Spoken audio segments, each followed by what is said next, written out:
Nous allons maintenant voir un autre prérequis tout aussi important, c'est ne surtout pas se contenter de ce qu'on nous dit.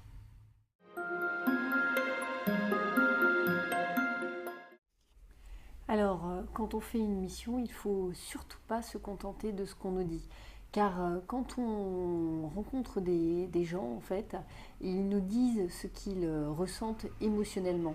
Et la réalité est totalement travestie par ce prisme émotionnel qui est souvent très fort, surtout dans des situations à fort enjeu. Je ne parle pas effectivement d'autre part des personnes qui peuvent nous dire intentionnellement des choses qui sont en décalage avec la réalité.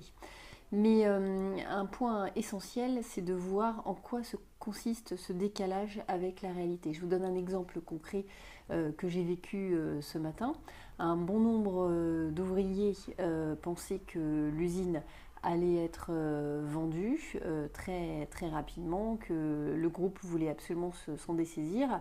Et quand j'interroge effectivement le comité de direction, me fait état d'un certain nombre d'investissements très lourds et qui engagent le futur, qui ont été faits et qui tendent à démontrer que l'objectif n'est surtout pas de se dessaisir de cette usine pour le moment.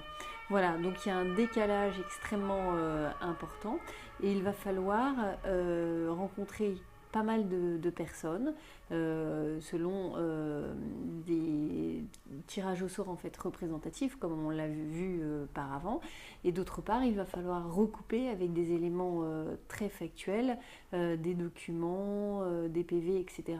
pour se faire une opinion. Voilà en quoi consiste un petit peu notre recherche tout au long de nos audits.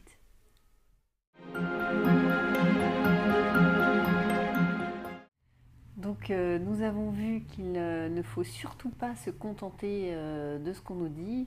On va voir maintenant un sujet qui est important, c'est pouvoir se préserver émotionnellement tout au long de ces missions.